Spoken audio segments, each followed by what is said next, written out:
we're here to help others be great and let them know that. Like, there's a difference in just trying to let someone know, but then showing them the way, teaching them the tools in their toolkit, whether it's through mindfulness, whether it's through reading, whether it's through asking questions, and just having a bridge. As any other interview introduction, how are you today? I am awesome. How are you? Not too bad, not too bad. Wonderful. Who are you? My name is Fernandez, and I'm a coach, a mom, a friend, a daughter, and a community advocate. My role in the organization started off as a in-person lead teacher, where I would go in and I was actually hands-on with the children.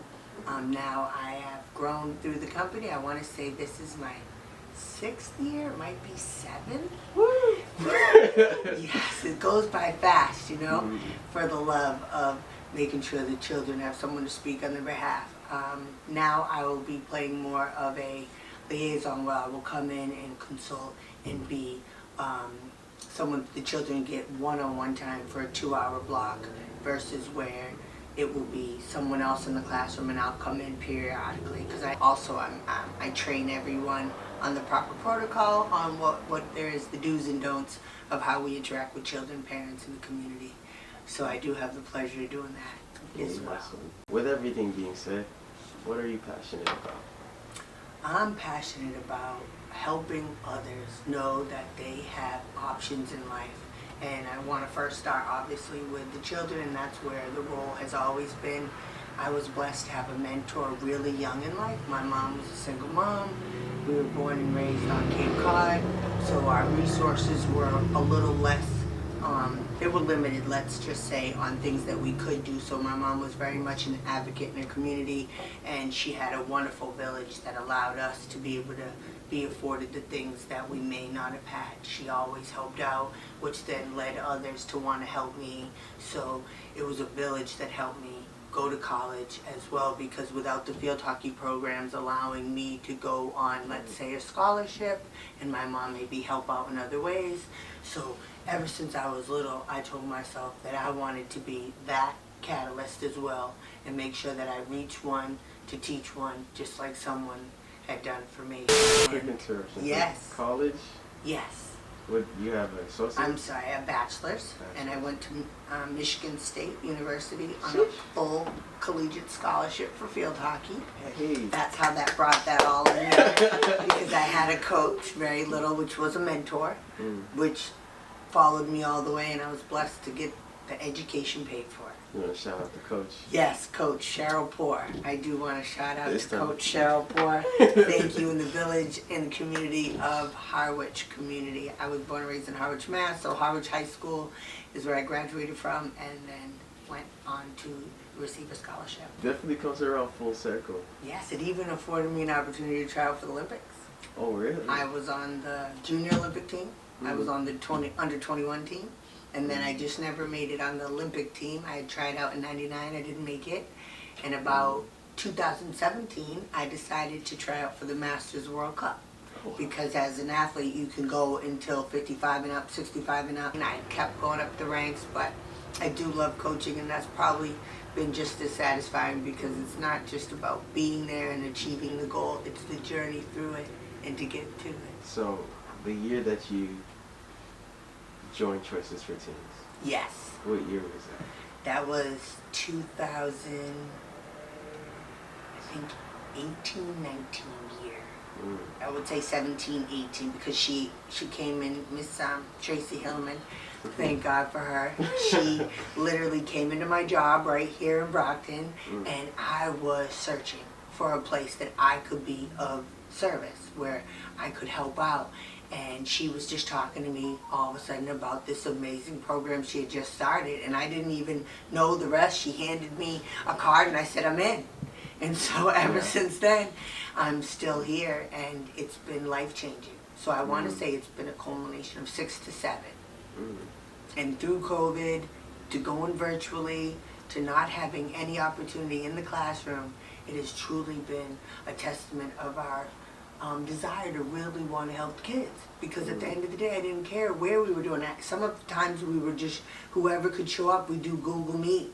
A lot of us weren't as well versed in using those as well as the children. Bless their heart, because they really would show up and they enjoyed it, and we would giggle and laugh, and it was just an amazing time. So I reflect back, and even though we were shut down, started up, it's changed. It has really grown into this amazing program that I'm so proud of still being here, still working for these children in the city. I'm really big on allowing others to see outside of ourselves. For so long, I believe we get trapped in a narrative that doesn't really exist anymore, because if we can believe it enough, or even hold on to someone else's belief that believe. I have the pleasure of having twin brothers who are 8 years older than me, and I really fell into the perfect, I like to call it generation growth gap, meaning my brothers were 8 years older than me, and there's two of them, and they're very wise, very smart, absolutely love me and my mother, and that alone allowed me wisdom that I never would have been able to have had I had siblings closer, or I was kind of like an only child, but I had a lot of attention on me because my dad wasn't around. So my brothers were kind of like fathers and brothers at the same time. And it afforded me an amazing opportunity to be able to be at this stage to let other kids know, because I had such support that I believed that I could do the impossible. And I'm a Cape Verdean girl from a small community in Harwich that was predominantly Caucasian, had some mixed, but we were all related, and it was never believed that I could have got a scholarship. Like, it wasn't even a thought. And my coach said to me, she had one player who did it 10 years before me, went to Purdue, and she's like, I see something in you, kid. I was like, 8, 9, and I was like, yeah. She's like, you want to go to school for free? And I was like, for free? I was like, anything to help the family and help the unit, I'm down. I don't have to pay loans like my brothers. And sure enough, from that point on, from 12 to 18, I did exactly everything that was required, because I had a mentor and a family who not only supported me, believed in me, in my dreams, and whenever I was maybe veering a little left to the right, they constantly sowed a seed of greatness. And that's what changed it all. So, for your journey, it's definitely something.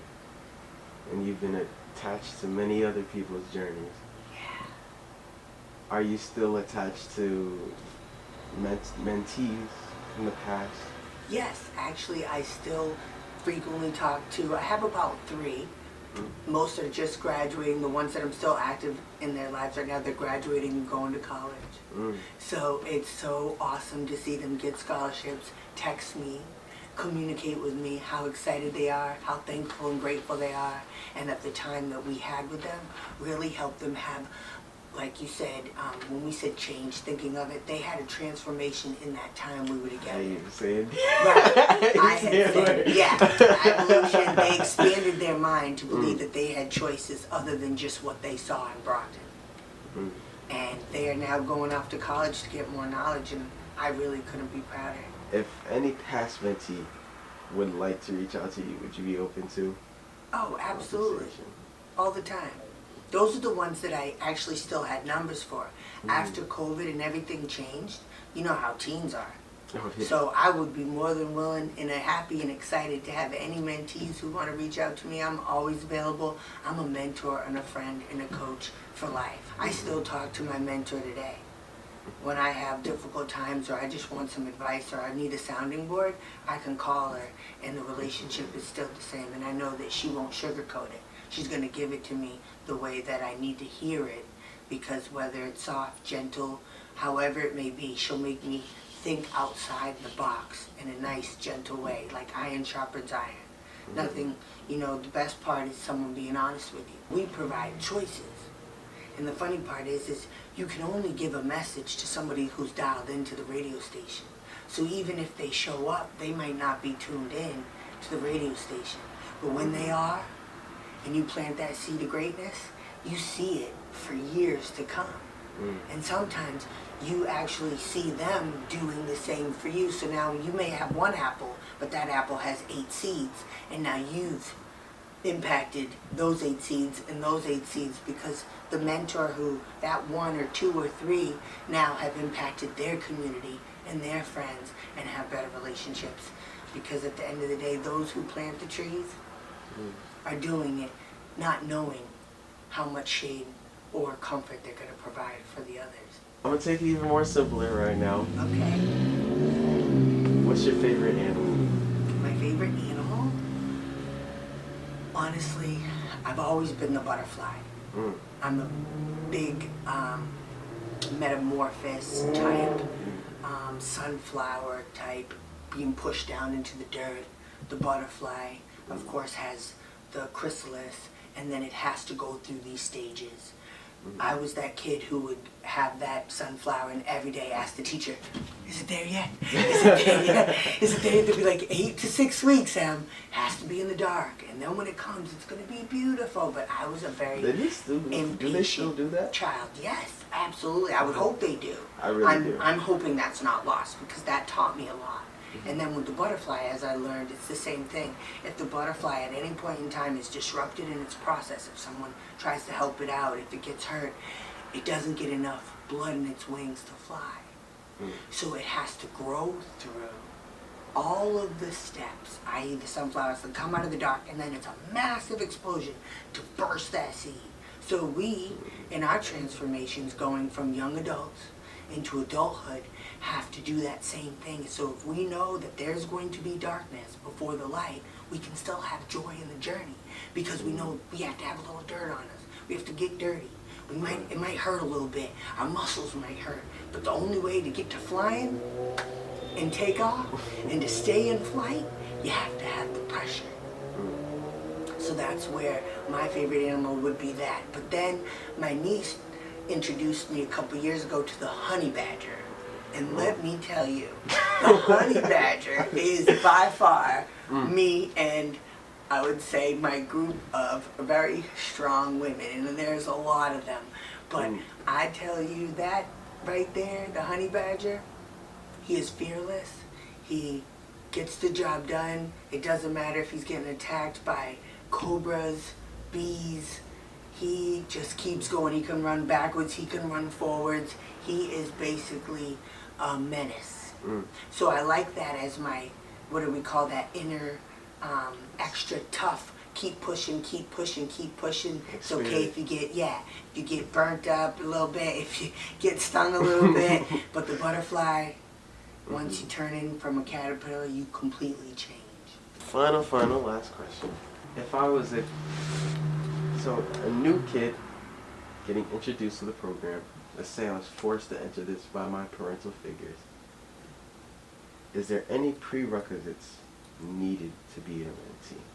Open-minded, willing to try new things,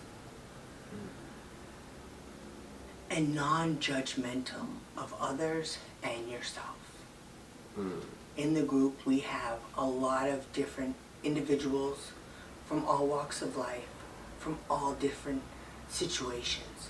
Some children may have parents, not have parents, may be adopted, may have come from another country, may not even be living with their family members, may not have the same resources, language barriers, different ethnicities or genders, meaning we have everything. And we ask that when you come into our room, it's a safe space. There's none of the things, obviously, that we're advocating for. You're not going to be allowed to display any of that in that room with us. And we always ask that when you make that commitment to come, that you give it 100%. You listen, you pay attention, you actively participate. Because it's more beneficial. Even if you decide to never come again, you're now learning new things, you're trying different things, and these people are here to help you, not harm you. No one's going to make fun of you. Everyone's here to be non-judgmental. So that would be the only thing that I would always ask. And if a parent is trying to ask you to come, it's because they want you to have an outside resource outside of themselves. And a lot of times, it's not that parents don't have the ability to help. It's just a child doesn't sometimes connect with their parent during those formative years. And having someone and other children who might have the same situation going on gives them a group of peers to now reflect, ask questions. So open-mindedness and non-judgmental is number one. To be non-judgmental of yourself and others and being open-minded. I know I said one more question, but I lied. Sure, I love the questions. If I'm coming in, I'm gonna try to be non-judgmental, be open-minded. What am I gonna be learning? We're going to teach you how to advocate for yourself. We're going to teach you how to advocate for your family and your parents. We provide resources if you need things at home, or if you don't know who to call or where to find the things that you may need in the different maybe language barriers. We're going to bridge that gap, and we're going to not only help you, we can help your siblings, we can help your family members and anyone else in those areas provide choices. So that's why it's called Choices for Teens, and I love it because those years are so valuable, because I was presented with choices and I was told, well, hey, if you follow this path, I can help you get here. And I said, absolutely, because I knew the end goal was college. And I have family who chose other paths, but I always knew that I at least had someone helping me. They may have not have gotten those resources. I just happened to be at the right place at the right time. And my mother told me, well, if you like this sport and you like this, I'm going to tell this lady that she has the ability to help you be great. And when that happened, that changed the whole course of my life. I traveled the world with a field hockey stick. I went to Australia and was able to travel out there. I've been through so many cities, through field hockey camps, provided formative relationships that I still talk to today. I have friends in other countries who were exchange students at college I never would have met. And all of these things all happened because I made a decision at 12. I made a decision. So in that, with you asking what they're going to get all of that and then some, because I feel it's like an honor, like a duty, to make sure that I reach one, to teach one, to let them know I'm here to help you be great because somebody came and did the same for me. And that passion won't stop. I've been 18 years doing that alone, and I will continue to do that for the rest of my life, because being that vessel that somebody can see, oh, she was able to do it, how did she do it? And then now I'm just running assists. The whole time, I'm just helping people connect to where they need to go. So, I'm going to ask you a possible difficult question. Sure. But pretty common amongst teenagers, Yeah. children, the youth.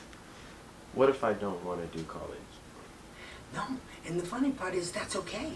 If you want to go and do a trade, if you want to go and do the arts or theater or anything that you have a goal that brings joy to your heart, that is going to allow you to make money.